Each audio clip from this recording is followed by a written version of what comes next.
Coming up today on Locked On Texas Tech, returning riches. As we talk about a few we are glad to see back in red and black, round ball and oblong ball. Next on Locked On Texas Tech. You are Locked On Texas Tech, your daily podcast on the Texas Tech Red Raiders. Part of the Locked On Podcast Network, your team every day. We're going to start this thing off right. Raider!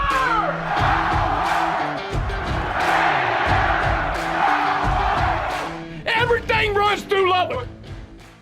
Great to see you again on Locked On Texas Tech on the Locked On Podcast Network. Thank you for making us your first listen every day on YouTube or anywhere you get podcasts, including now on the SiriusXM app. That's SXM in the App Store. Check it out. He's the only Chris Level. I'm Casey Cowan. Today's show, the theme, returning, because we're going to talk about a couple of returners here today, Chris, on two different fronts. One of those we'll get to on the hardwood. We'll talk about a hoops returner for Grant McCaslin and the Red Raiders, but want to kick off the show in Joey McGuire's world, talking football and talking about a returner that I guess at some point last year, may have been a foregone conclusion that you would see him again in a Tech uniform. Then it got a little bit more interesting, I guess, into the offseason as you saw Twitter follows and wide receiver coaches elsewhere, maybe liking a tweet here or there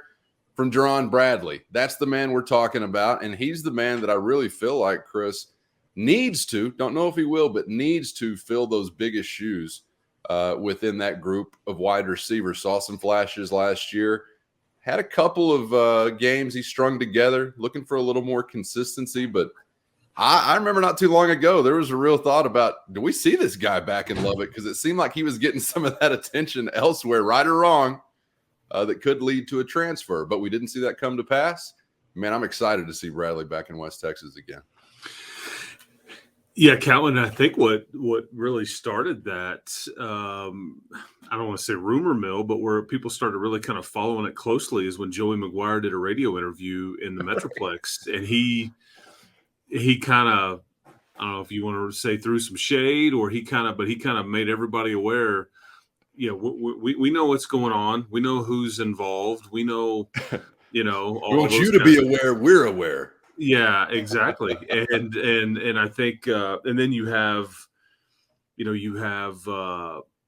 Emmett Jones go from Texas Tech to Norman, University of Oklahoma. And I think that, even added to the speculation, but there was some I don't want to say it was tenuous, but there was some uncertainty. I think that was the best way to describe it, and I think you touched on it, where you weren't real sure what the situation was going to look like. But I think everybody got that sorted out. I think Jeron really never wanted to leave here. I think everybody involved very excited that possibility, was removed shortly, a week or two into January. Right.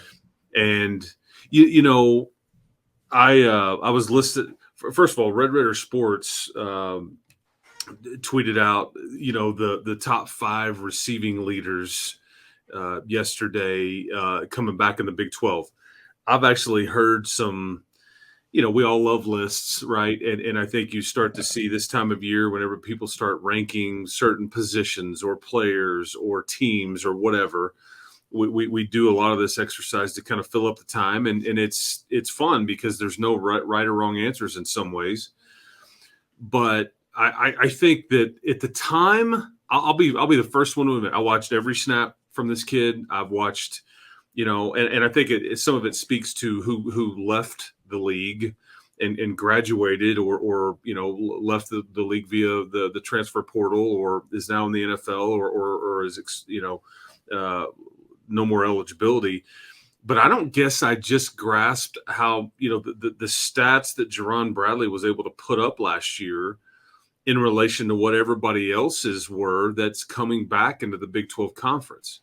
And what I mean by that is, like, you look at returning receivers in this league, and you use this exercise to kind of, okay, who's going to be like all conference types? Who's going to be like preseason this or that or whatever? And a lot of time it's stat driven. It's just the way it goes. But he's he's a bona fide top 5 returning receiver in the league. And I wouldn't have really guessed that at the time that we were having these conversations back in January when he was maybe good player. I think he's a young player. I think we remember the long pass against Mississippi State in the Liberty Bowl. We certainly remember some of the flashes from last year, but nearly 800 yards, 7 touchdowns, over 50 catches.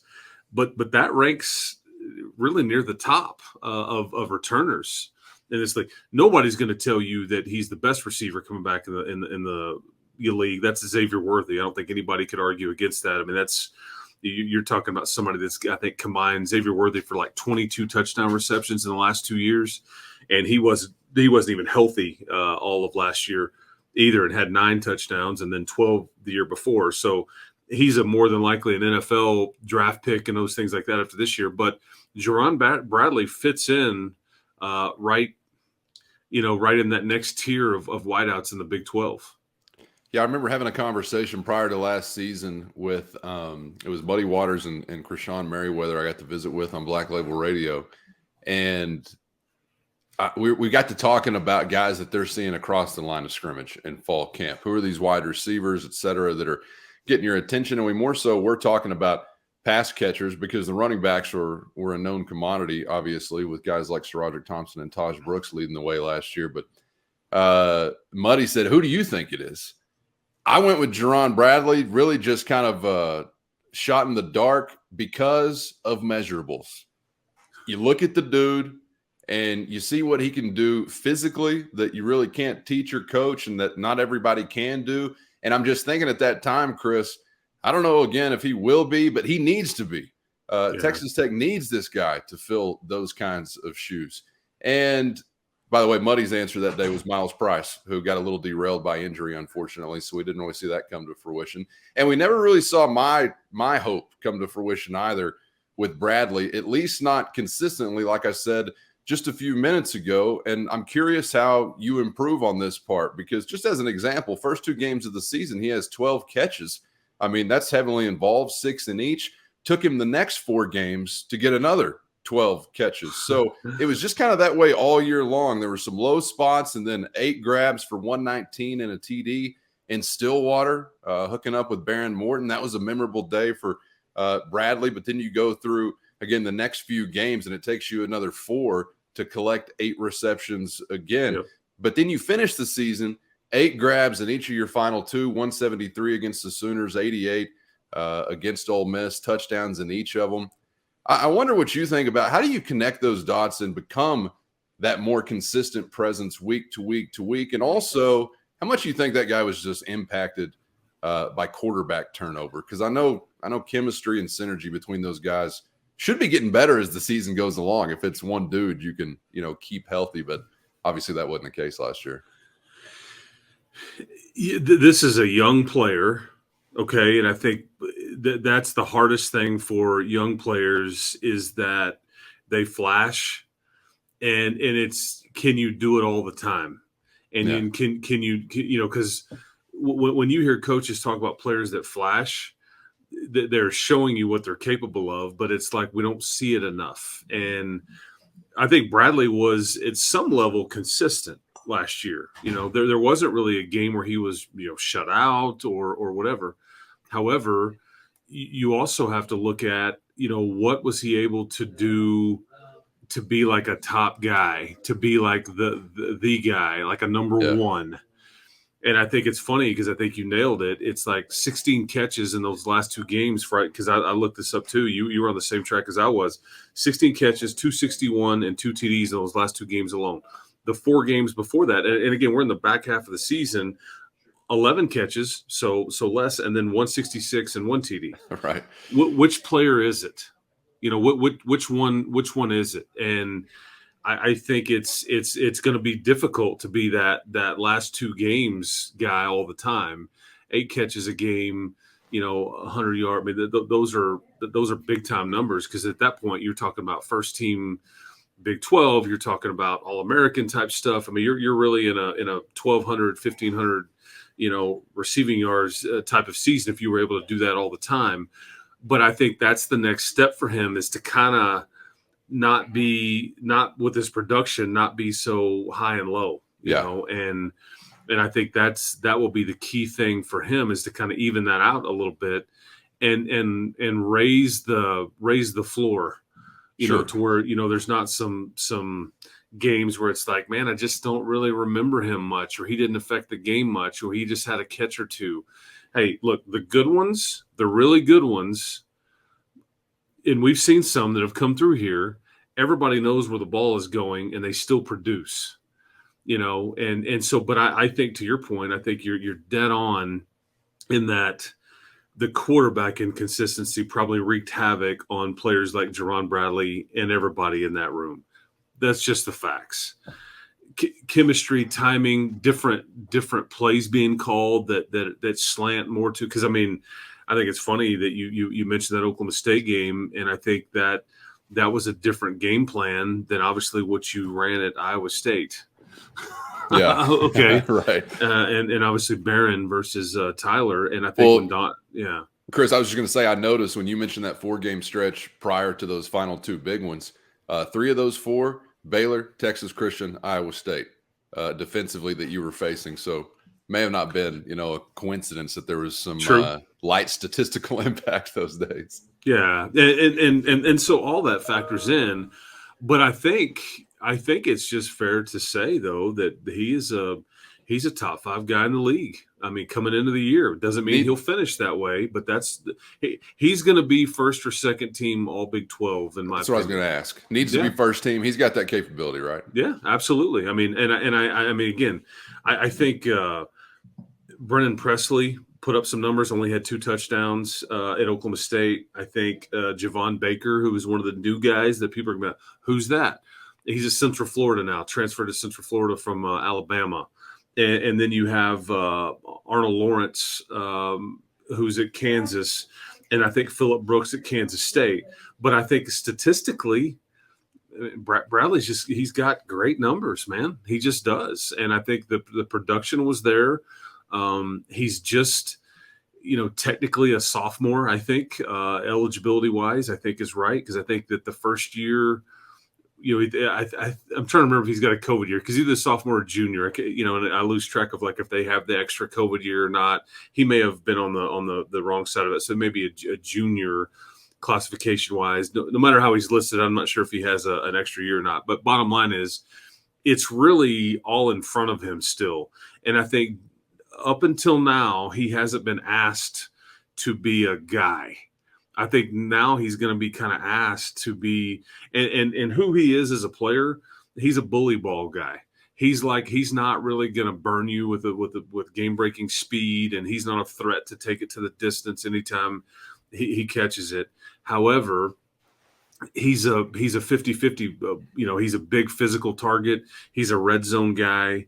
I think somebody like Dre McCray's speed and ability to get behind the defense only helps somebody like Jeron Bradley in that sense, and kind of maybe opens things up a bit.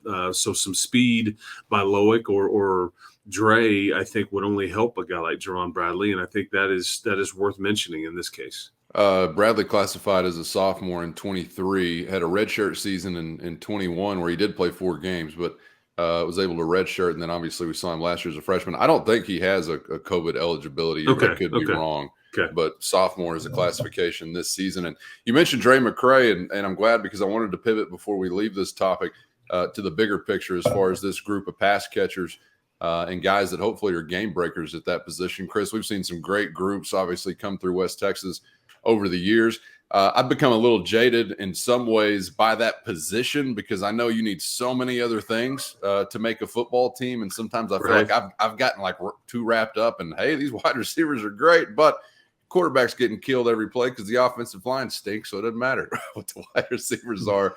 But I'm a little bullish on this group. I don't know why exactly, but you think about guys like Price, who are still going to factor in, and what they've seen, and hopefully with a little bit better luck health-wise, we'll have a big year. But extremely excited for Dre McCray. I think about guys also like Nehemiah Martinez. Mm-hmm.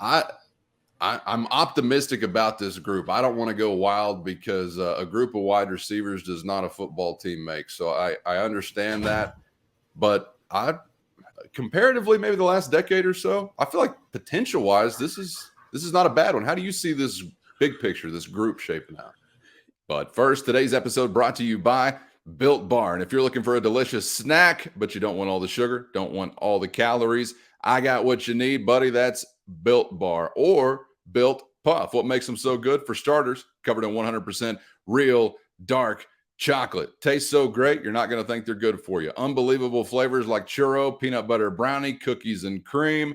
Not sure how they do it, but they maintain amazing macros while tasting like a candy bar. What's even better, they're healthy. Only 130 calories and 4 grams of sugar with a whopping 17 grams of protein. And now you don't have to wait to get a box. You can always go to built.com to get your specialty flavors. But also right now, you can walk into your local Walmart or Sam's Club and pick up a 4-bar box if you're at Walmart, or if you hit Sam's Club, 13-bar box with hit flavors, brownie batter puff, or the churro puff. You can thank me later after you try your first Built Bar.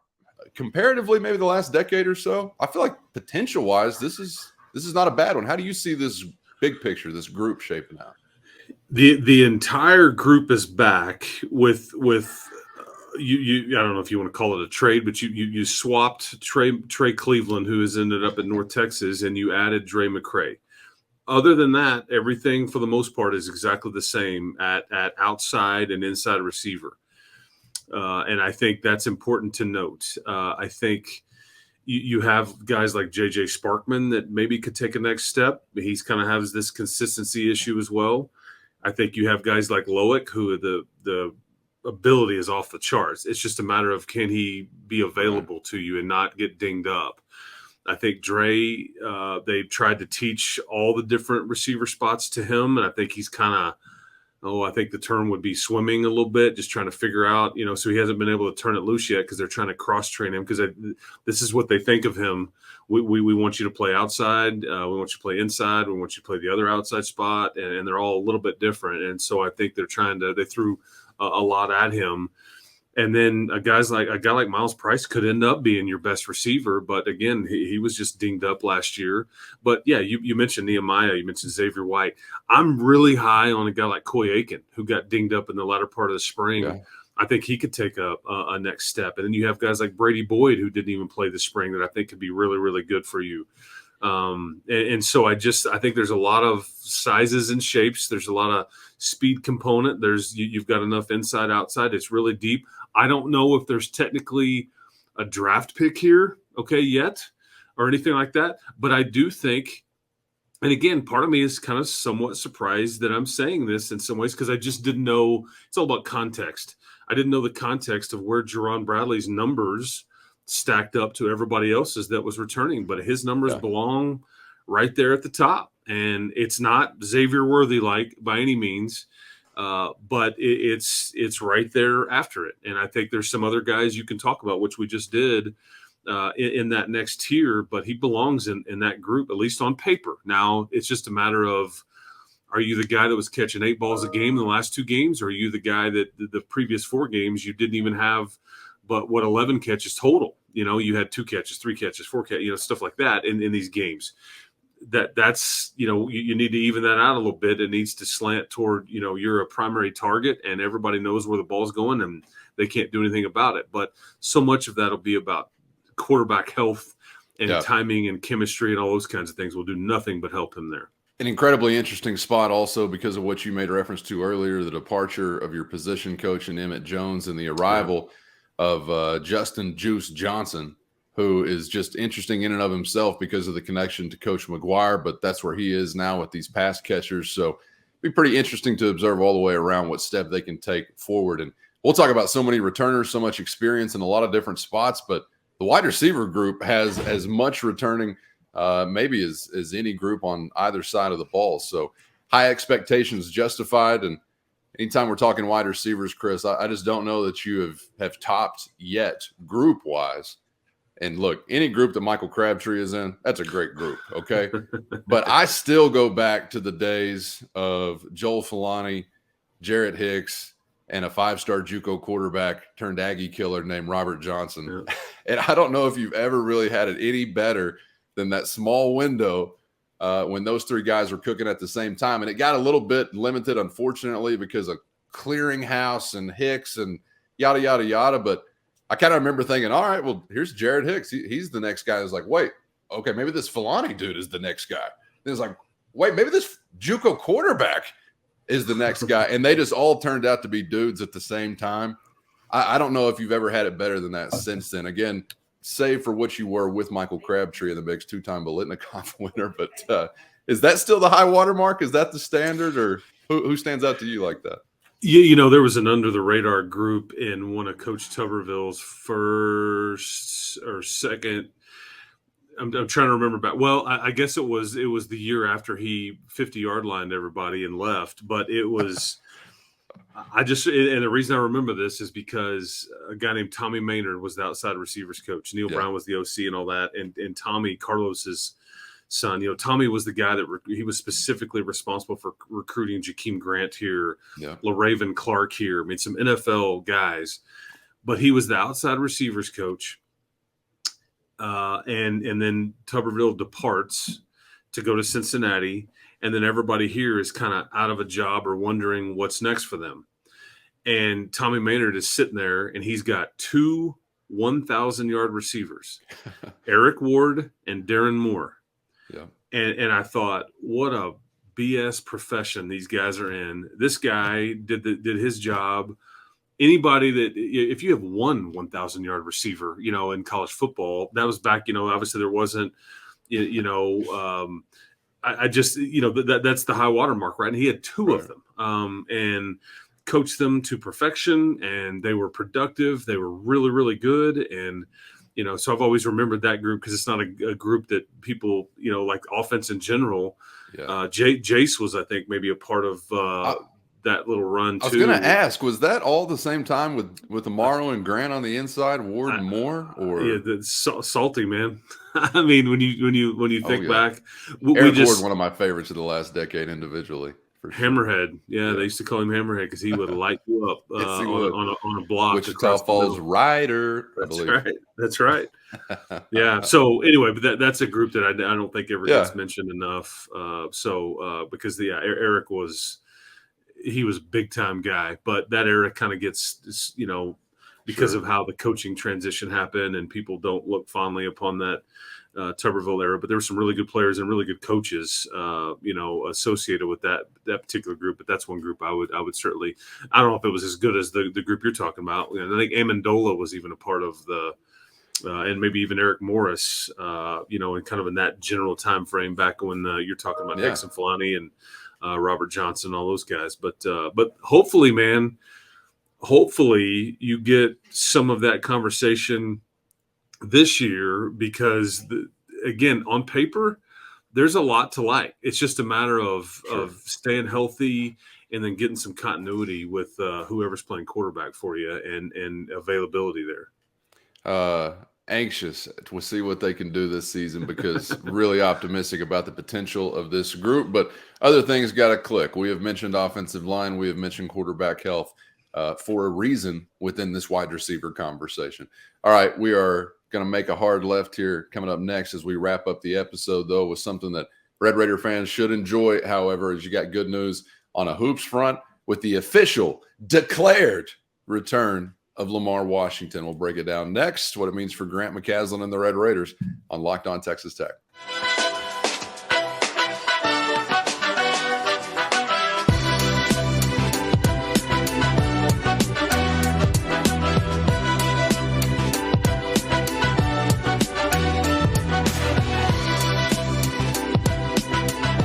Thanks for making Locked On Texas Tech a part of your day, whenever, wherever, however you're doing it. We appreciate it. Thanks for making us your first listen on YouTube or anywhere you get podcasts. Hope you'll subscribe on YouTube if you haven't so far. Spotify, Apple, Stitcher, the Podcast Index, or on the SXM app. That's Sirius XM in the App Store. Thanks for joining us, however you're making it happen. With Chris Level, I'm Casey Cowan. Before we're out of here, talking about some good news for Red Raider Hoops, Chris, because this guy was definitely on my short list that I'd love to have back in a Texas Tech uniform in year one under Grant McCasland. That is Lamar Washington, who indicated via his Twitter account, in the last 24, 36 hours or so that he would be back at Texas Tech with Coach McCasland. And man, I liked what we saw from him just as far as give a damn, competing, effort, intensity, urgency last year. But I feel like we didn't even hardly scratch the surface as far as, what he is as a basketball player. I noticed him on the floor, but I'm not even sure that we really saw what he can do for you. So I'm excited to have him back in red and black again. Another player that I think wasn't necessarily a lock to come back. I think that's why he announces that he's doing so, because I think there was a lot of curiosity about how he fit, where he fit. I think he'll be a really good player for Grant and the way he wants to play it defensively, because I think, there's a lot of toughness and intensity with a guy like Lamar. I think if you were wanting to criticize part of his game, one is, again, young player, so this just comes with the territory. It's just like Pop did, some turnover issues. I think when you're asking him to play the point guard and kind of facilitate and all that, I think there was I'm trying to remember what game it was. I think it was at Oklahoma State. I think he had 5 or 6 turnovers. And like when you're a primary ball handler, you cannot operate that way. And it was just not his night. And I think I'm right on the game. But then like the next night he comes back and he's got like 1 turnover and like 6 assists. And so that's just kind of, you ride that up and down wave with the young player. I think that the one thing about Lamar, though, is that you never have to question where he's at defensively. And that's why I thought he'd be such a good fit for what Grant was wanting to do. I think if you were wanting to look at, okay, what can we get better at? I mentioned the turnovers. It's a perimeter game. And I think that he is not somebody that shot the ball particularly well last year. I think we even mentioned that as the season was going along, and there were some people, kind of commenting to you and I, like, did you see what he did in high school and all those things? There's no doubt he could score in high school, and he can score at this level. I just think that the perimeter game needs to be, a little bit more consistently. I'm guessing he will work on that a lot. He's a great kid, and he's tough.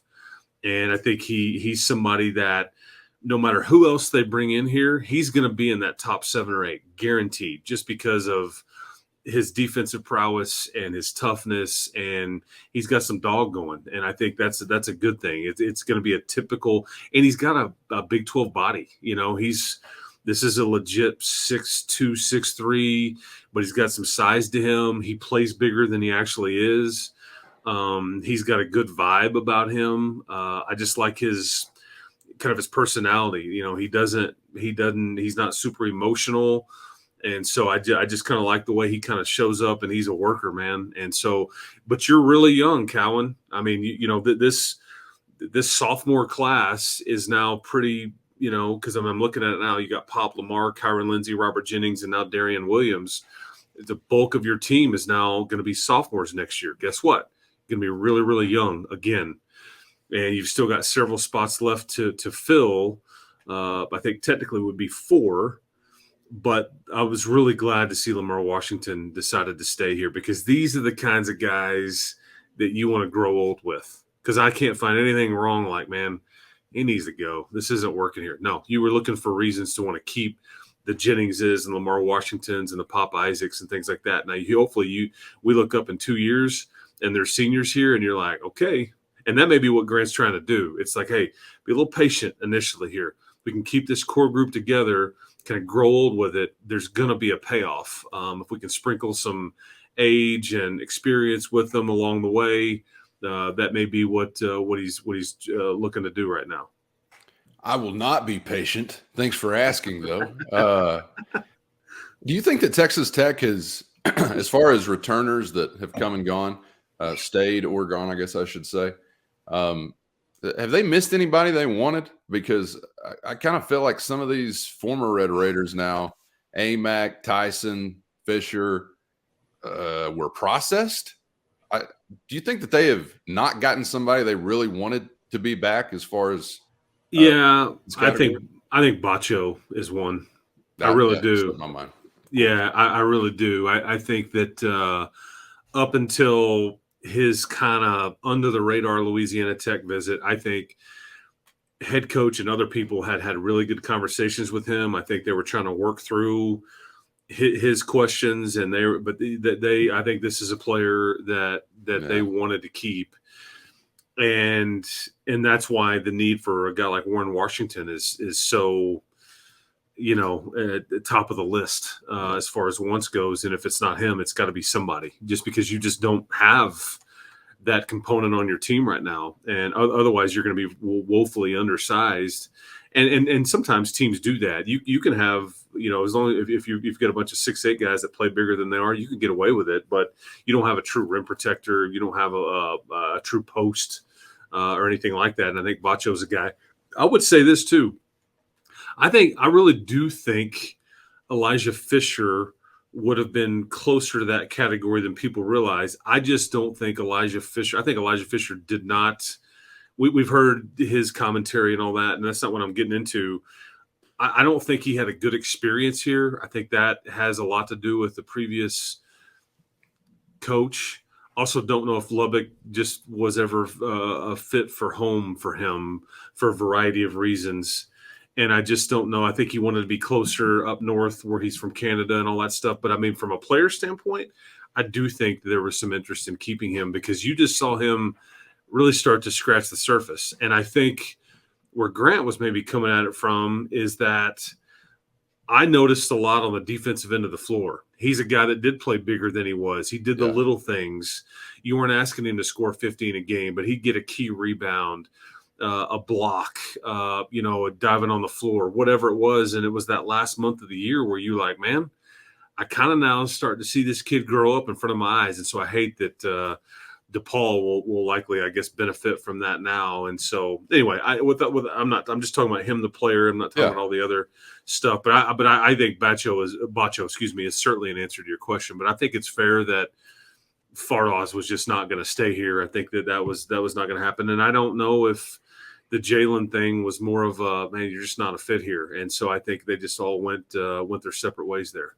Yeah, Bacho is definitely the answer. I don't know how I could have forgotten him, but that's one you're going to sorely miss. And yeah, hopefully on one of these episodes coming up here pretty soon, we've got something to discuss as far as some more size added to the roster, because it is clearly a priority. And I mean, soon enough, you're going to be calling Miles Cole and Baylor Cup and asking them if they want to hoop or Joey Hawkins. Yeah, let's just see what we can do as far as disrupting around the rim, boys, whenever you get done pursuing quarterbacks or catching passes. But hopefully some news to share in some days soon to come. So be back with us here on Locked On Texas Tech, as we'll keep an eye on that and much, much more. Back to wrap up the week tomorrow with another edition. Looking forward to it.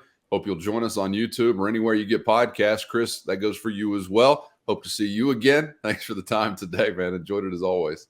Absolutely. And as you and I sit here and talk, today is the last day that basketball players can get into the portal to be eligible for this next season. So I don't know exactly the time today, but after today, everybody that is still on your roster will remain so if they want to play next year. So that is indeed the case, but we'll talk to you tomorrow. Keep hope alive, everybody. That's right. They turn to pumpkins at midnight if they have not gotten into the portal. Yes. So a big day. Thanks for the reminder on that. Okay, one more reminder for you. YouTube or anywhere you get podcasts is where you want to be tomorrow for another episode of Locked On Texas Tech. We will see you then. For Chris, I'm Casey. Thanks for joining us again on Locked On Texas Tech.